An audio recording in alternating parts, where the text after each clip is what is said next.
So you've probably been hearing this word and this term, data protection, data privacy, and you're wondering, okay, this is an interesting topic. This is something I would be interested in. But even if I was, what would that mean for my career? What would that look like when it comes to my career path? So I'm here to tell you that there's actually quite a lot that can be done within this sphere, and there's actually a high demand when it comes to careers, when it comes to data protection and data privacy.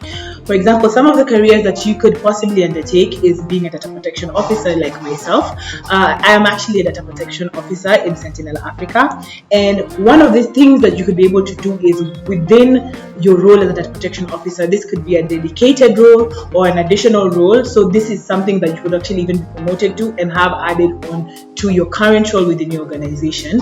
And here you will predominantly be focusing on compliance. What does compliance look like for your organization? How do you go about implementing what is required in the Data Protection Act or the GDPR?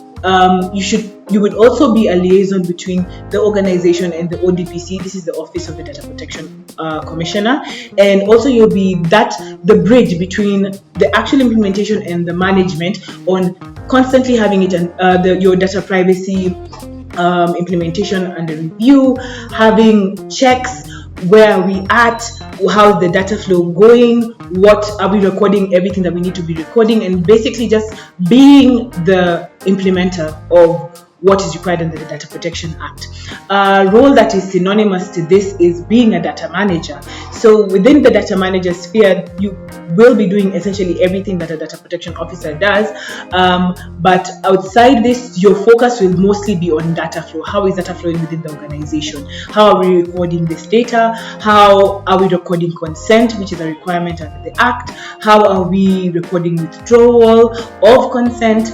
Essentially just managing also all the data specifically that your organization holds. And this is mostly quite useful if the organization that you will be working in handles a large scale of data or very sensitive data, for example NGOs or even banks. And this is where you will be tasked to handle the data, how the data flows in and how the data flows out. So another thing you could be able to do is being a data protection specialist. So in this career, you will choose which area in data privacy or which area in data protection you would want to focus on. So for example, you could choose that I would want to be the person that goes into a company and essentially conducts a data protection impact assessment for the organization, or maybe conduct audits to find out how we are insofar as compliance. Or also you could just choose to be an implementer, where you come into an organization, implement the requirements of the Data Protection Act, and now you leave the organization to continue with continuous improvement on its own.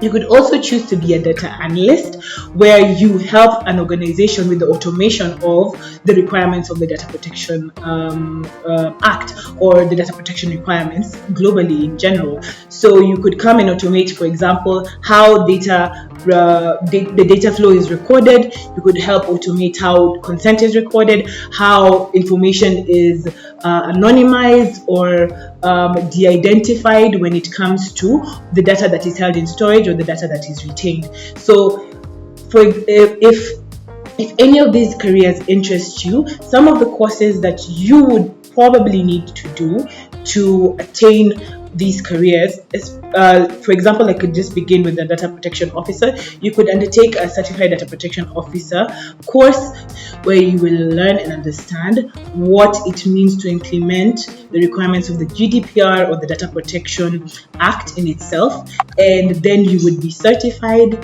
to be able to do that and work within organizations when it comes to implementation of the same.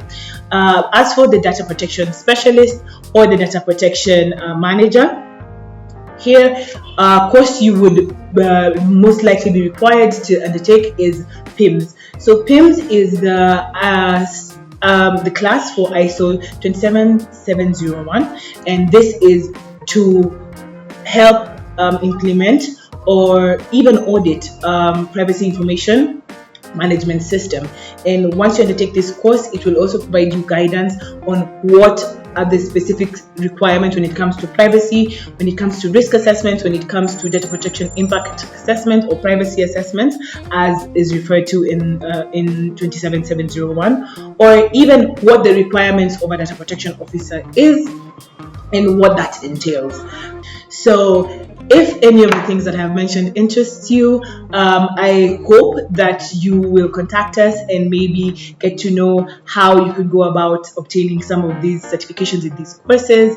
And I hope that you have left with a little bit more knowledge of what it means to be a data protection professional.